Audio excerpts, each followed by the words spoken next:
Hello everyone, thanks for tuning into today's video. Going to have a look at weather next week to 10 days in today's video. Got more interesting charts coming up. Been a very dry autumn so far, of course.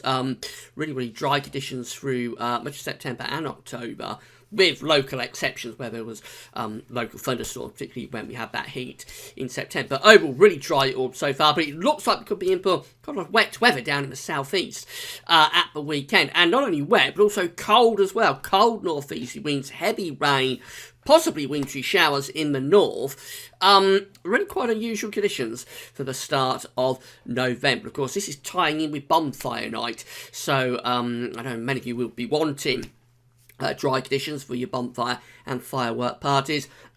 Excuse me, it might not be ideal conditions, but you're going to have to watch your space on that anyway.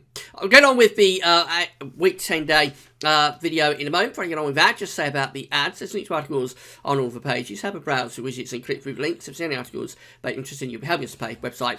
Thanks so much for doing that. So these are the 500 millibar height anomaly flowcharts for the next week to 10 days. This takes us to around the 10th of November. Last day of October, today, of course. 500 miles, 8,000 feet, is an area in atmosphere, high pressure, low pressure, being moved around by the jet stream. Blue extrapolates to low pressure on these charts, and red and orange extrapolates to high pressure. So the ECMWF is on the top. Have a look at GFS in a moment. The ECM for the next week to 10 days is placing a trough out to the east and the northeast. And then we've got a ridge, quite a big ridge in the Atlantic. And the upshot is that we're being placed on the cold side of the jet stream, doing something like that within that trough, within the 500 millibar flow. So that looks quite cold. And it also looks pretty unsettled as well. I think that is the way we're going to be trending, particularly from the weekend onwards. Quite cold and quite unsettled conditions. As we go through to the GFS, which is on the bottom, of course, we find very slight differences. Still got this big ridge in the Atlantic. The trough of low pressure is more centred to the south. There's a bit of a cut-off around Spain and Portugal. We've also got low pressure up to the northeast. A cold trough is in across Scandinavia. Very little difference in terms of what the jet stream's doing. We're still placed on the cold side of the jet with that one. The GFS is actually more unsettled than the ECMWF for the weekend. Anyway, that's the one that's really going for quite a lot of heavy rain during the coming weekend. So this is the GFS temperature and precipitation ensemble chart. The temperatures are for the upper atmosphere, not down on the surface, but fairly good representation usually what's going to be taking place on the surface as well. The red line here is the 30-year temperature average in terms of those upper air temperatures. We're milder than average at the moment, but we're going to be going colder than average over the next couple of days. 1st of November, which is tomorrow, of course, just here, when temperatures are dipping down.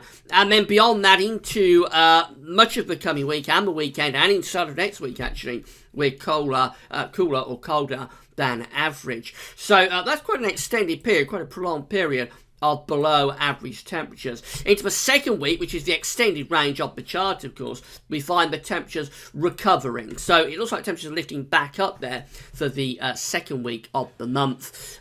Maybe as the flow is going back into west, although you'll gather from that there is a lot of scatter in terms of the warmest and the coldest members of the ensemble. So a lot of uncertainty, as always, about the second week of November and the second week of the ensemble. Precipitation, very interesting. Loads of dry weather coming up. That's as we've had it through most of the autumn, really. But at the weekend, this is 5th of November just here, Saturday, that's when the rainfall spikes are coming back. And you see quite a lot of rainfall spikes there through the weekend and into next week, indicating the chance of really quite a wet spell of weather coming up. As I say, I've had a lot of dry weather this autumn, but we might be seeing the weather pattern just changing a bit for the weekend and into next week. Now, temperature anomalies are coming out cold on average for the coming week. Not a huge deviation, but from the 31st of October through to 8th of November, we are a little bit on the cooler side. Notice a cold week coming up across Scandinavia. There's going to be a lot of snow coming up there, I think, and into northeastern Europe through the coming week. Southern Europe, generally milder than average. Precipitation anomalies show the north and west to be generally a little bit drier than average still, but England and Wales, and this is indicative of the rain that the GFS wants to bring over weekend, does look wetter than average.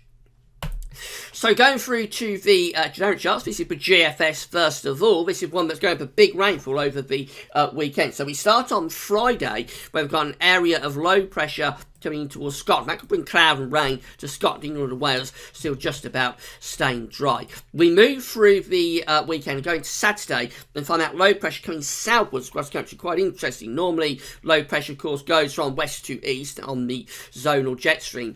This one is diving southwards down across the UK. That's probably taking a band of rain southwards from Friday into Saturday across the country. But then the low pressure gets to the south of us, stalls and intensifies. So as we go through to Sunday, look at this chart. We've got a deep area of low pressure across the northern parts of France, bringing in a gale force northeasterly wind on the northern side of this low pressure.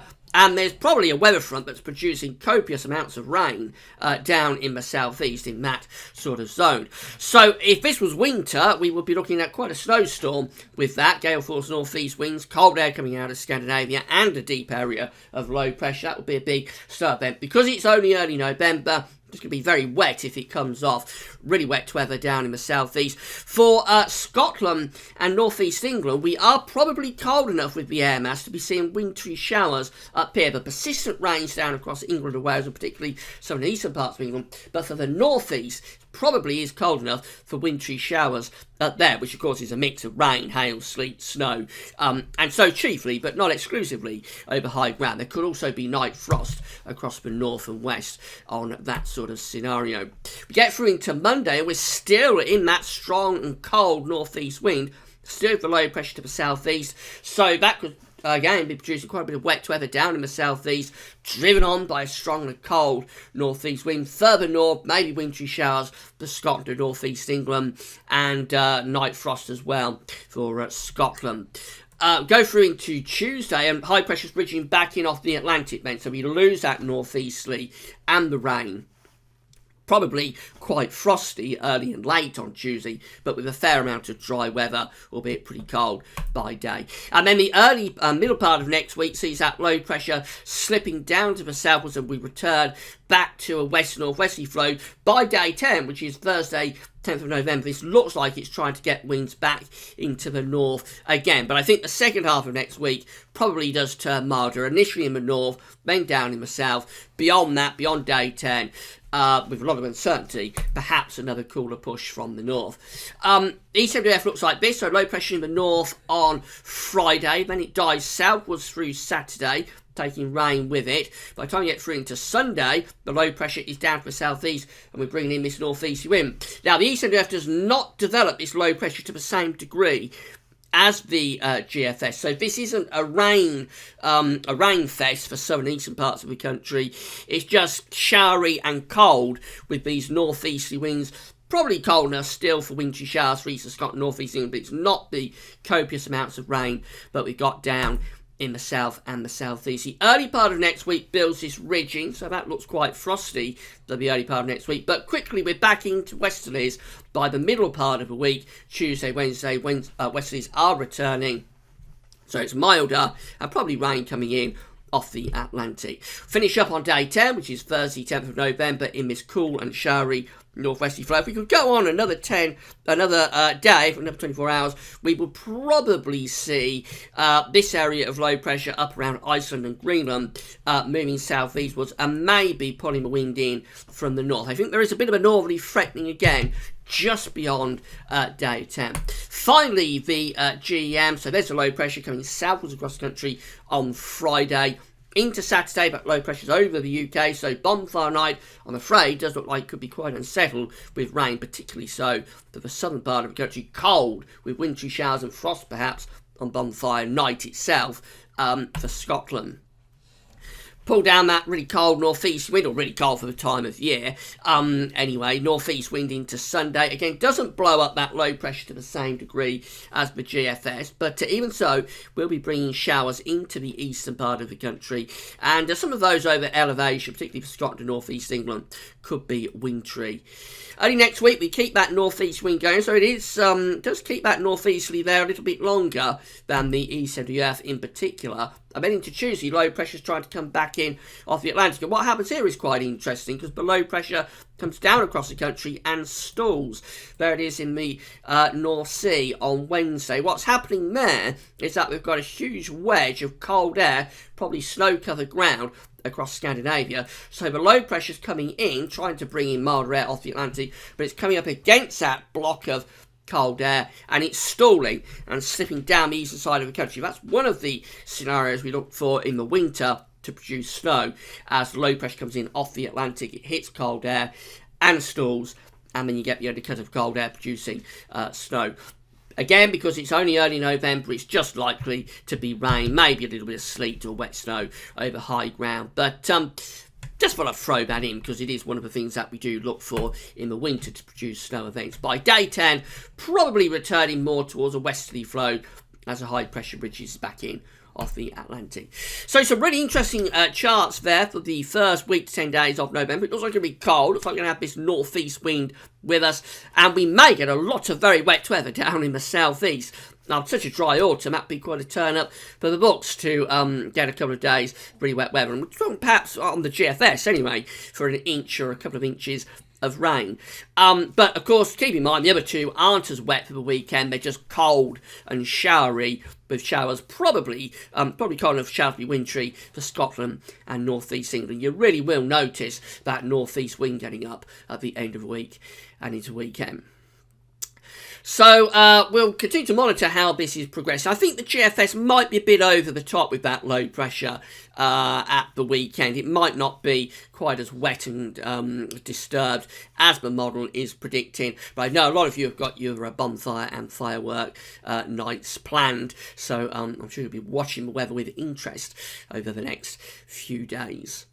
Right, that's all for now. Tomorrow we've got Terry Scully coming along with the November month-ahead forecast. We'll also have a video looking at the CFS V2 for the next month tomorrow. And in the evening, tomorrow evening, around 7 o'clock, we will begin the Christmas updates. They're starting tomorrow on the 1st of November, looking at the CFS V2 at website metroseal.fr. It's just for fun, but I know a lot of you do enjoy the Christmas updates. They begin tomorrow evening. At the same time, we'll open the Amazon shop, so you're able to do Christmas shopping via Gasworth's Amazon shop. And then Wednesday, of course, I've got the live event coming up in the evening with Quantum, where we'll be talking about the weather and taking your questions as well. That'll be from 7 o'clock in the evening on Wednesday. So lots coming up over the next few days. But for now, that's all for now, and thanks for watching.